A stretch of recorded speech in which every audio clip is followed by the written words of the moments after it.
Hi everybody, this is Blossom, and today I want to show you another tarot deck. And here we have the Bonefire Tarot, created by Gaby Angus West. This deck is published by Schiffer, and it's really a lovely box. As you can see, you can open it like that, and then you have the book here. And here you have the cards. Really well done. Until now I have kept them in the box, but I will make a bag for the tarot cards. So yeah, but it is a really lovely box. Well done. And yeah, this is the mass-produced deck, and I got this deck like a month, maybe 6 weeks ago. I'm not entirely sure. Before making a review, I really wanted to work a bit more with them.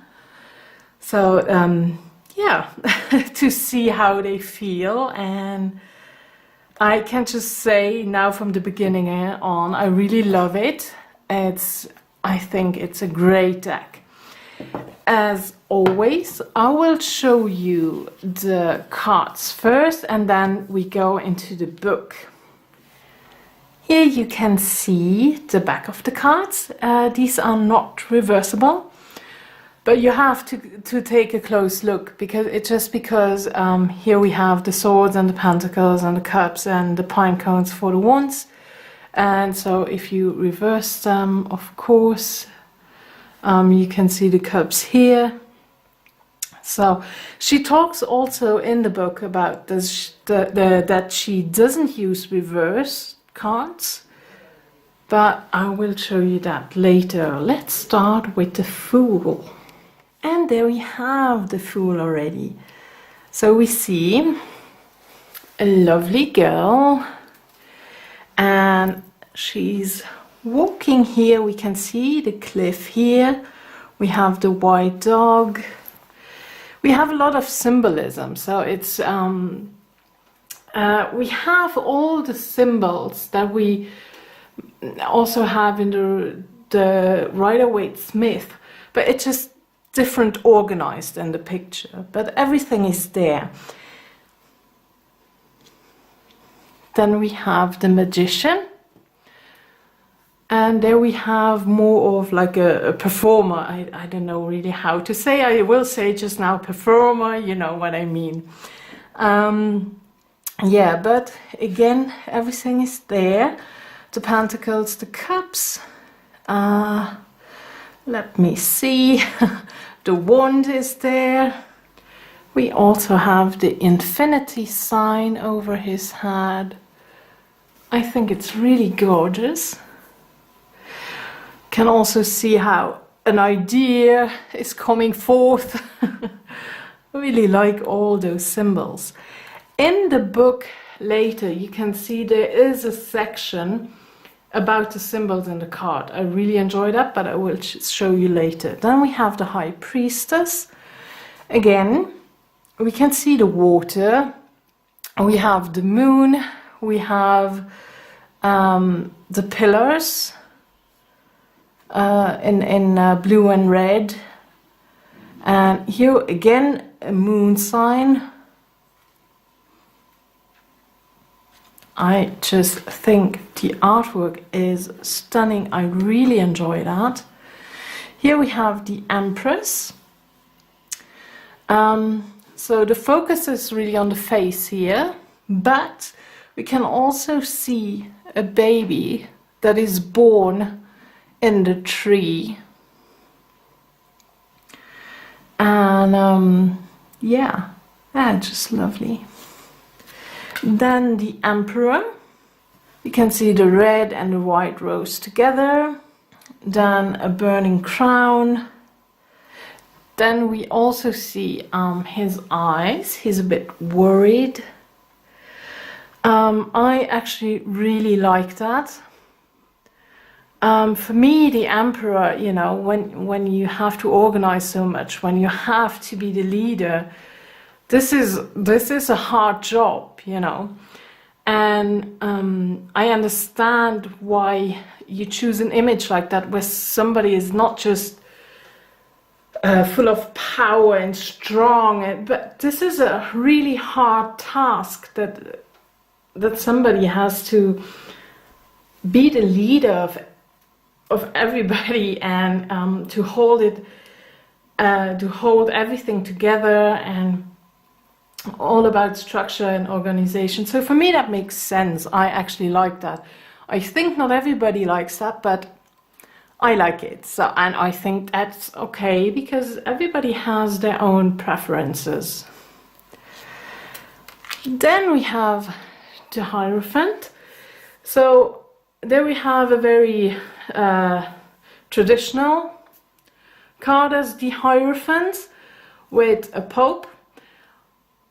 And I mentioned that already a few times, that I am not a big fan of that, but I like the rest of the deck so much that it was okay.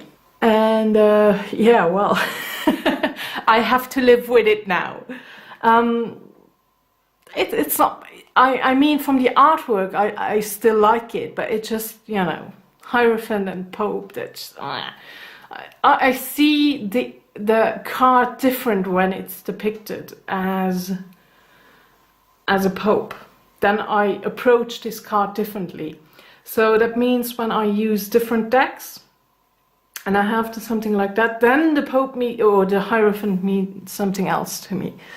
I don't know if I missed that now already. Maybe here's a chakra symbol. So we have the throat chakra. And again, we can see everything, you know, the symbolism is there. We have the keys. We can see how he gives the two girls a blessing.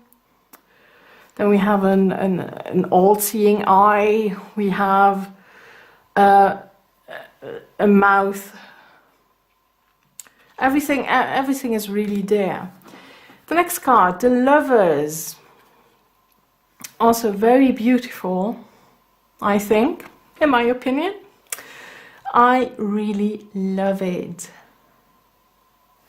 We can see the two rings together, and then the apples on the tree, and as I say, the river here. As I mentioned, there will be an explanation for all the symbols in the cards. Then the Chariot. Again, we have a chakra symbol here, the root chakra. We have two dogs. And as I say, everything is there, but just, how would you say that? Differently arranged. And that is really interesting. And I think for somebody who doesn't like the Rider-Waite-Smith, and who would like this artwork, this would be great, because everything is there. And if you want to start with Rider-Waite-Smith system, I would think this deck would be great. Then we have Strength. Also very beautiful. I really like her face, and how gentle she touches the lion here. I really like that. The Hermits. Also really enjoy this card. We have the blossoms here, cherries, an owl. He's still holding up his lantern. And a wolf. In this case, speaks a bit about the lonely wolf. Then Wheel of Fortune. Think that is great too. There again we can find an infinity sign. We have clover here and money, and yeah, I really like that. We have the wheel, do you say a ship wheel? Correct me please, sorry about that. Then we have Justice. And in her description in the book, for example, here she talks about the beauty of the lady, her carefully coiffed hair and her painted nails, tells us justice is concerned with outer appearances and first impressions. Should she appear in a reading on a new relationship or career, we may assume true care in how we present ourselves will be particularly beneficial. I thought that is also interesting to take that within. The next card, the Hanged Man. And there we can see a trident right here. And of course, apples again. We find a lot of apples in the cards as well. Not in this card, but for the rest, cherry blossoms. The next card, number 13. So she did not write death on it. And she talks about in the book how the two pillars behind the Reaper, that they do refer to the events of 9/11. And therefore the symbols, we have the raven, Scorpio, signpost and white rose. And this refers to the base chakra again. Then we have Temperance. I think this is beautiful Temperance card. We can find the yin-yang symbol. What I really like is the sign here, the signpost with new and old. If you can see, there we are. There you can see. Really like that. And as a suggestion, it says, act with moderation, deliberately blend ingredients in your life to create gold, add a little water to your wine, find your spiritual center, and test the waters. The next card, the Devil.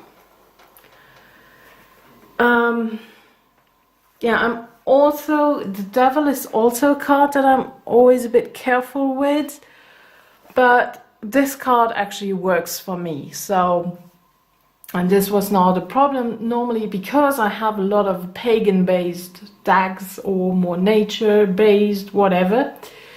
I prefer to have a card like Canunos or Pan or something in that area, or like in the Greenwich, I think it's nature. And but this card actually works for me, so yeah, good. Traditional devil, but it works for me. Then we have the Tower. I can see a lot of chaos in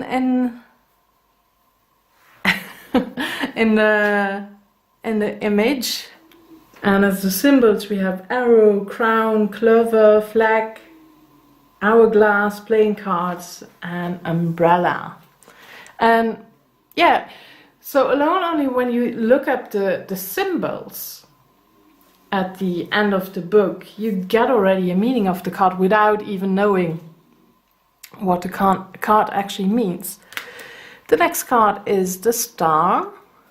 And yeah, we can see the star on her forehead, and we still have the idea that she, is in the water. Then we have the Moon, which is also very traditional, just a bit differently arranged. Still have the dog and the wolf. We have the moon. We have a way up there. How do you say that? The lobster or crab, I don't know, is also in the image. So that's very, very cool. Then the Sun card. And again, we can find the yin-yang, sunflowers all around, but they are in, here she says that they are in a walled garden, because it's the perfect place for children to play safely under the warm sun. Then the next card, we have Judgment. And there she says, face up those deeply buried fears and let them drift away. Learn your hardest lessons. You are cleansed and renewed, and understand why you kept this skeleton so long. Face up to your part in the difficulties you have lived through. Put the pieces of your past together and avoid future repetitions. And the symbols are dice, gavel, poppy, six-pointed star, and a stopwatch. She also says, Bonefire's own angel of judgment is indeed a fearsome lass. Encountering her, you may be certain you have met your match, for judgment is a polished mirror in a well-lit room. Rested and perhaps a little sweaty from the sun, you are confronted with your own past. Dum dum dum, that's what she writes. Most of the other cards have spoken of the importance of truth, telling it, living it, and knowing it when you see it. Judgment tackles you full on with the truth in the apophatic sense. Here you have to deal with your lies. At this final cleansing, you will face up to and accept the events of your life, and we all know this means the squashed, vacuum-sealed and shameful little skeleton we stow away in the dusty old-fashioned wardrobe in the spare bedroom, and so on. And then we have the last card with the World.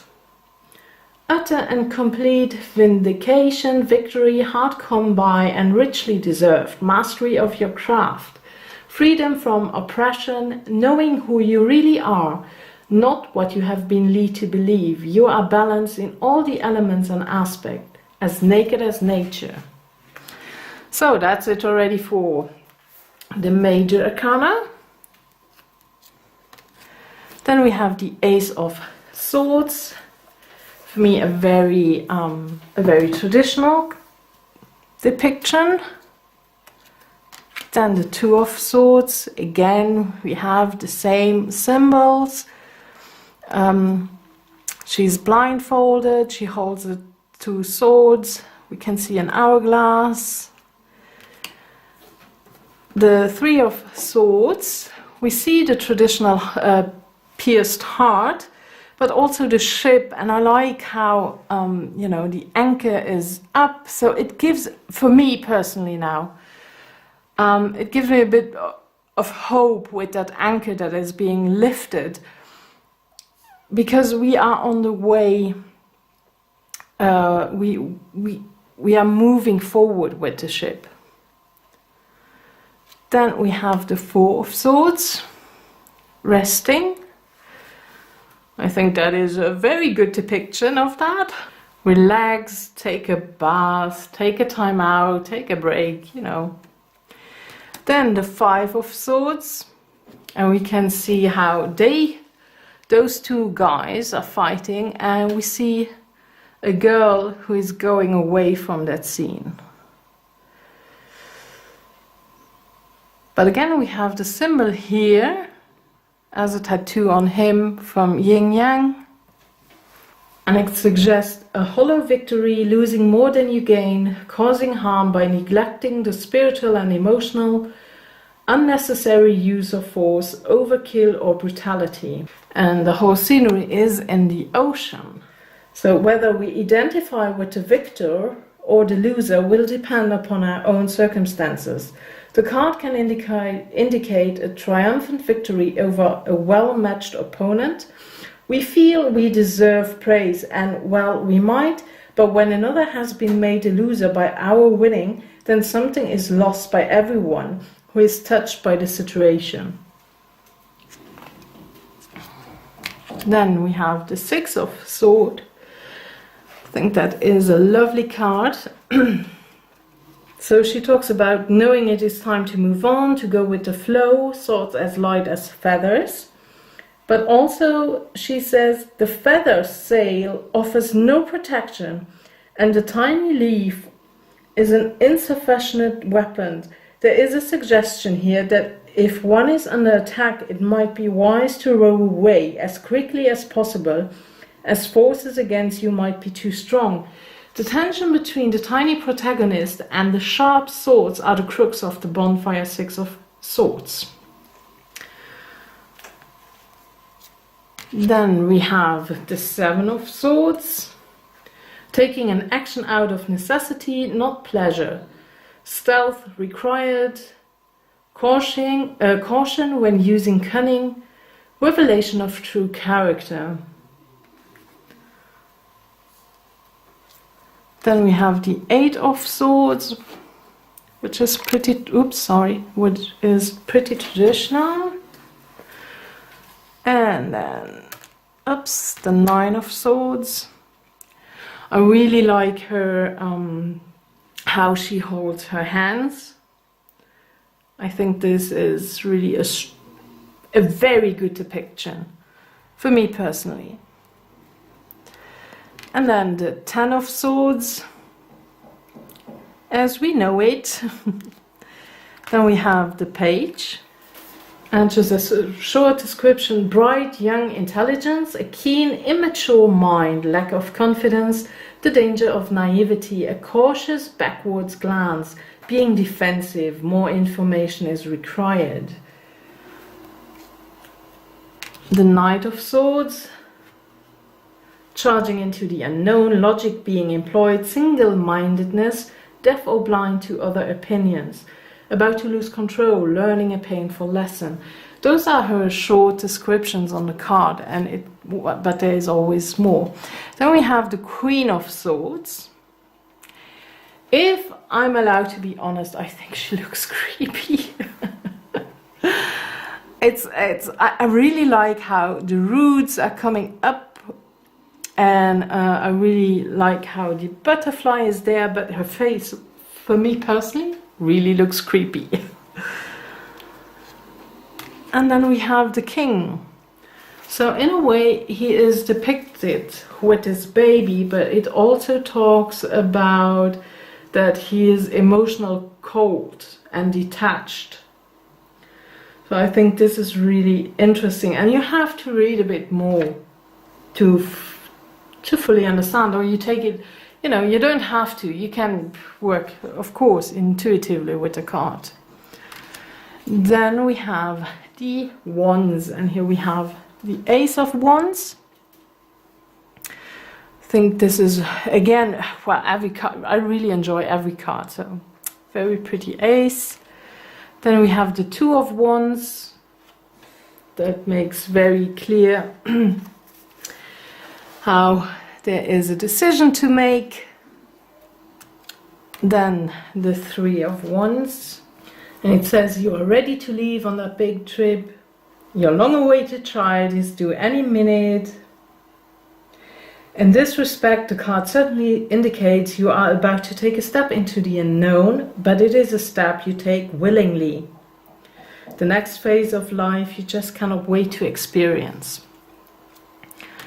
Then we have the Four of Wands, which talks about stepping out of the box, embracing nature, sharing adventure, recognizing the line between stability and confinement, a festive occasion. The Five of Wands, and here she describes a childhood game, Conquers and Conquers. Well, you have to read it for yourself. And yeah, she talks about this game, and this explains the meaning of the Five of Wands: competition, irritating forces against you, immature squabbles, and so on. This is really, and I don't like to play favorite, but this is my favorite card of the deck. I really like that. And it talks about a welcome home from the wild, victory over adversity, celebration of accomplishment, and a return to society. And I love how he rides on his bull, and he is completely he feels completely safe and secure, and he just closes his eyes and trusts completely. And then we can also find the oak leaves here, and also acorns. I really love this card. Then we have the Seven of Wands. I think this is again very clear. The Eight of Wands, also very clear. Nine of Wands, really a cool card. I think that is really well done. This last step that we have to take. And the 10 of Wands, which talks about taking on too much, but also, you know, a need to lighten up. Problems bringing you to breaking point. And then the Page of Wands, curiosity, a young inquiring mind, useful enthusiasm for a task, a refreshing lack of cynicism. That I really like.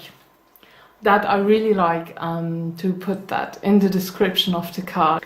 And she and with the Page of Wands, she also says it's a card of fun and play, more action, less thought right now. Seize the moment, it will not last. Then we have the Knight of Wands. News or messages coming, adventurous spirit, keen to explore, finding your calling. The Queen of Wands. I think she's very well done. Of course, I love the head. And the King of Wands. And then we go into the Aces. Beautiful Ace of Cups. Then we go into the Cups, and yeah, well, you get it. It talks about the pure energy of love, rapid flow of emotions, a great source of happiness, and so on. I think it's really beautiful. Then we have the Two of Cups, the Three of Cups, and she does not only talks about friendship, but also about learning to trust, integrating yourself, going with the flow, relying on the universe for help. I think that is also great to bring that within. Then the Four of Cups. I think beautiful colors in that image as well. Really enjoy that. She has a really Marilyn Monroe look. Yeah, wow, there we are. Then the Five of Cups. I like that as well, because even, you know, because it's not, even if he looks so desperate, it still talks about to find support in home and family. And the bridge we can hear is the bridge to the past, but also, you know, we can see that this river leads to the house here. Really love that depiction. Then the Six of Cups, also a beautiful card, and not only being nostalgic but also to embrace your inner child. And I really like that when we can see that in the picture, like in the Shadowscape Tarot. I love that Six of Cups, and this gives me a similar feeling, you know. Really enjoy that. Seven of Cups with all the possibilities. The Eight of Cups, to walk away from an emotionally damaging situation, choosing solitude. Yeah, really like that. The Nine of Cups, and she writes that this is the absolute last card that she painted. And here she says, lessons I learned through study and research of the other 70 cards led me to be sure the tarot holds no happily ever after card.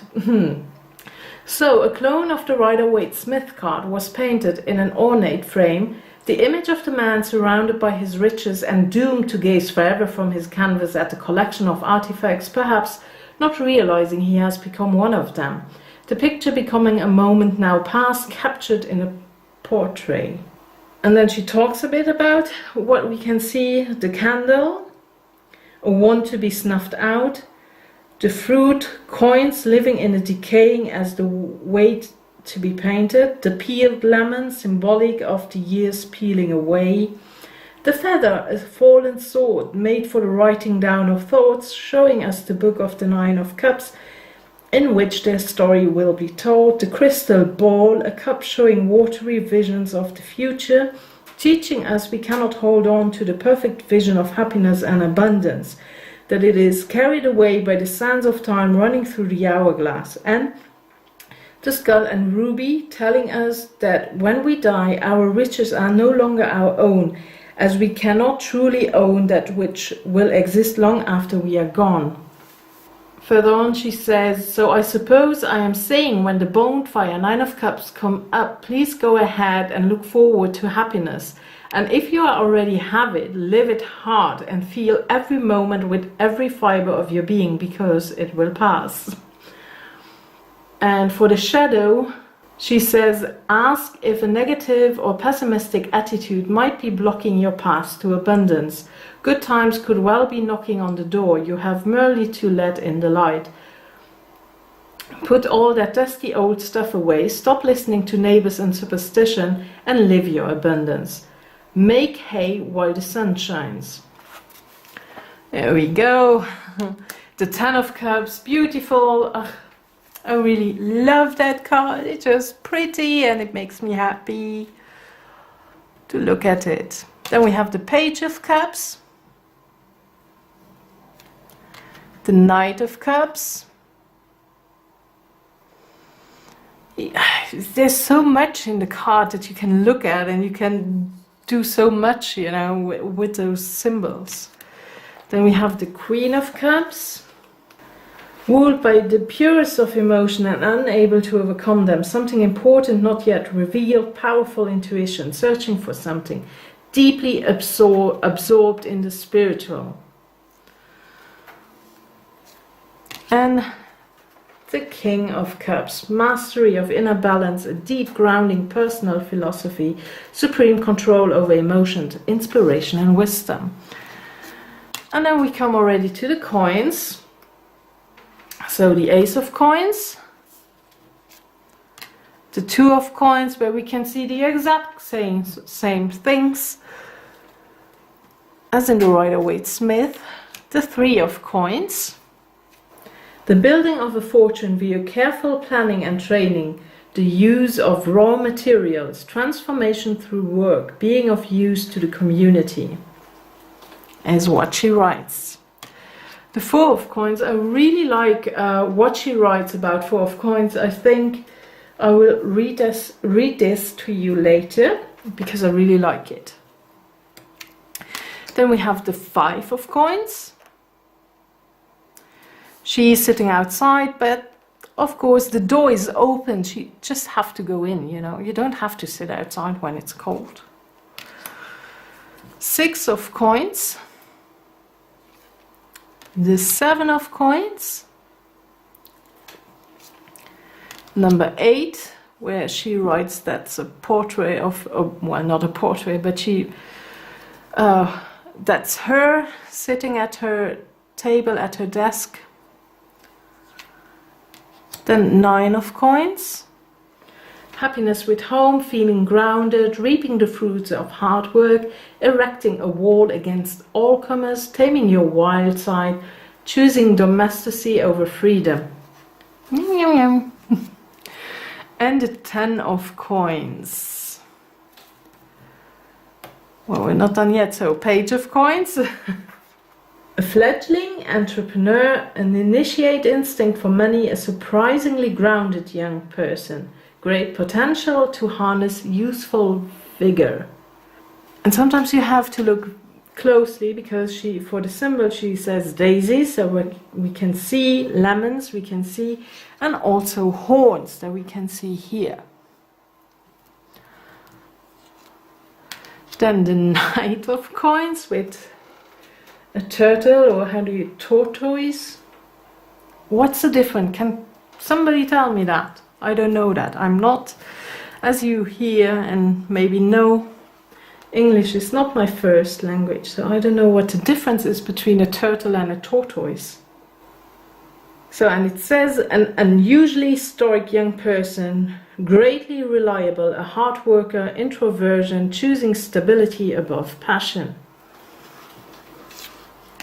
The Queen of Coins, I really like that. I also like what she writes about it. I actually really like how she writes about the court cards, because it gives you a more everyday life understanding of court cards, in my opinion. So I think she did that really well to describe the court cards. And the last one, the King of Coins. The great provider, powerful, indulgent, a love of life's treats, a boss happy to delegate, having more than enough, a paternal caretaker. So that are already all the cards. Let's have a look at the book. I forgot to mention that I have edged those. As you can see, they are not like this, so I did that with a very dark navy blue Sharpie. There we go.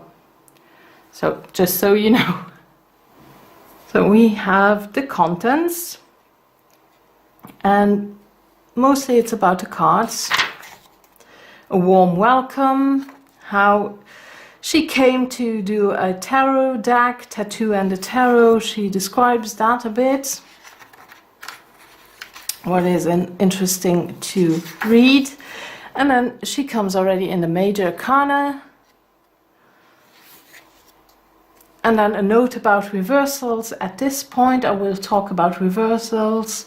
I do not read them myself. My deck is always kept in good right way up order.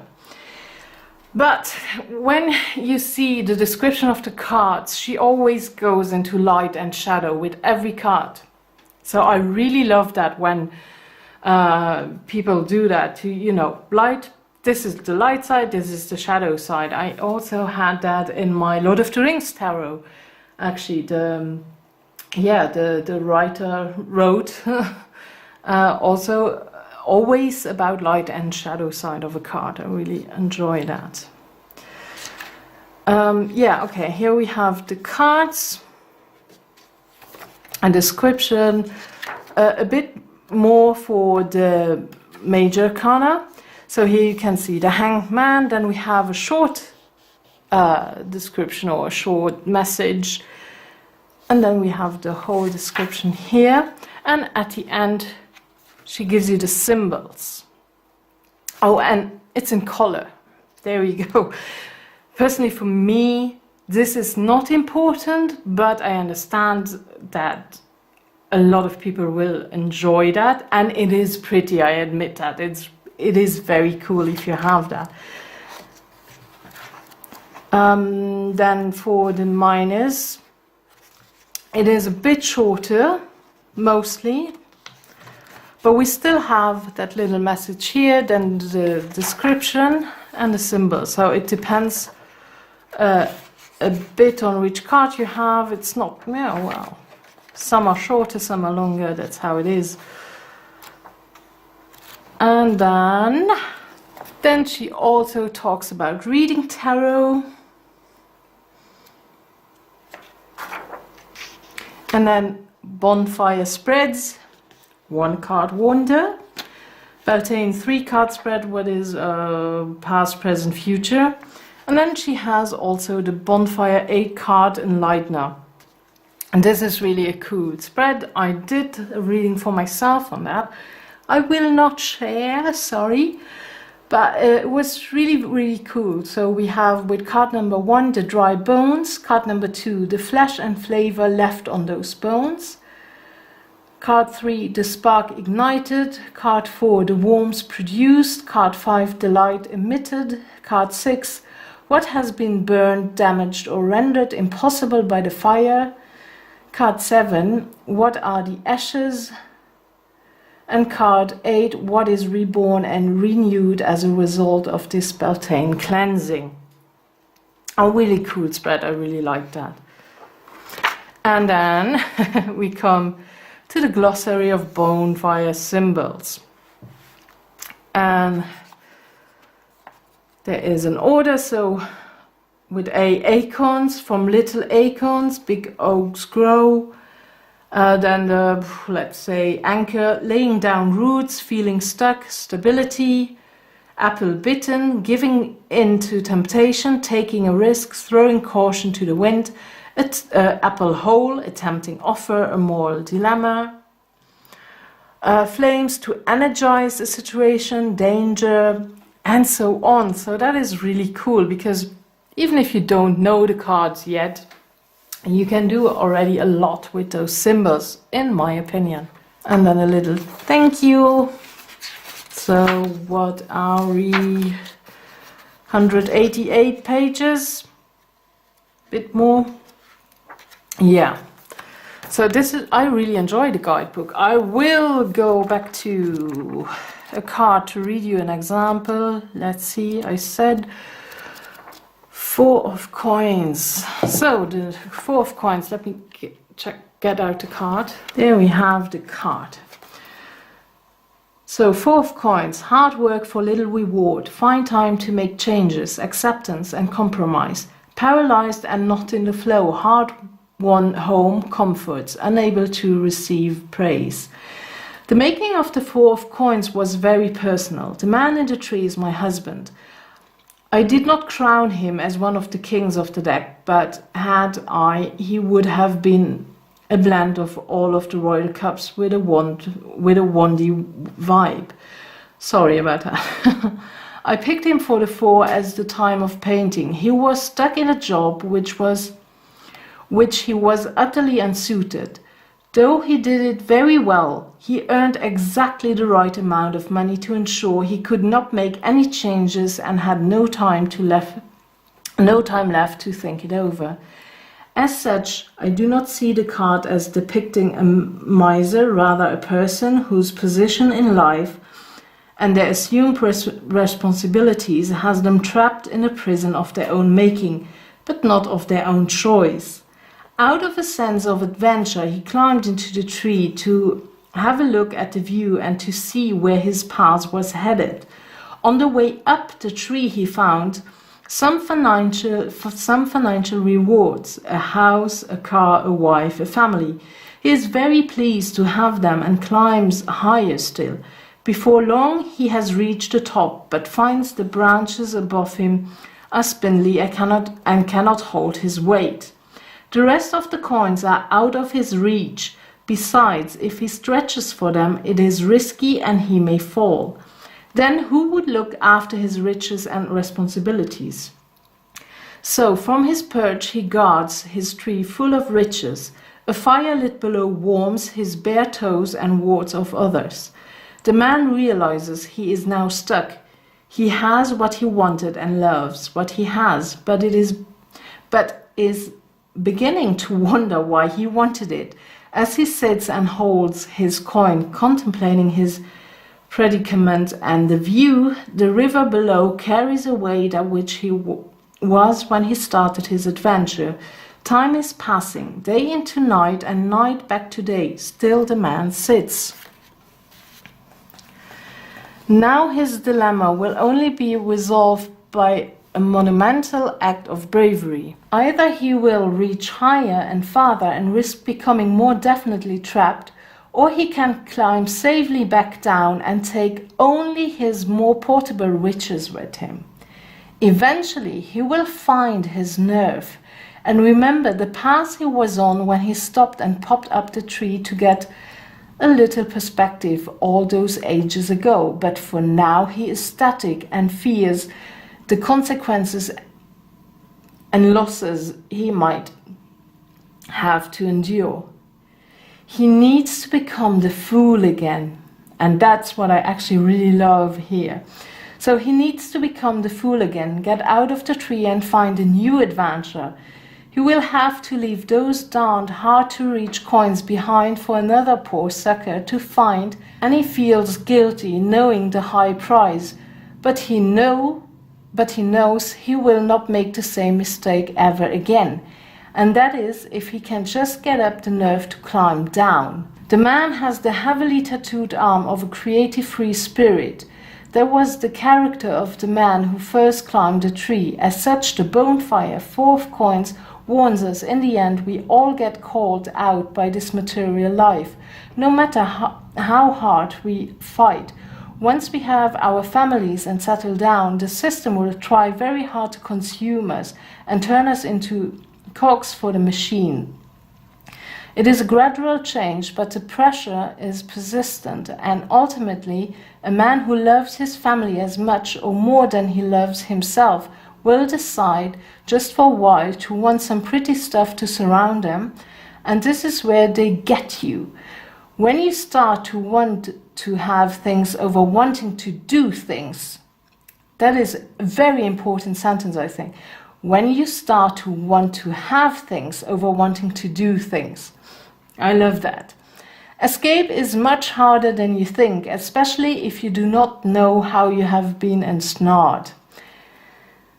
Embarking in a spiritual path is a very good way to do it. Before long, you will hop out of your tree, jump in a caravan, and embark on your own wider trip of discovery with your family, the clothes on your back, and all the gifts you possessed but ignored because you were too busy trying to fit in. There we are.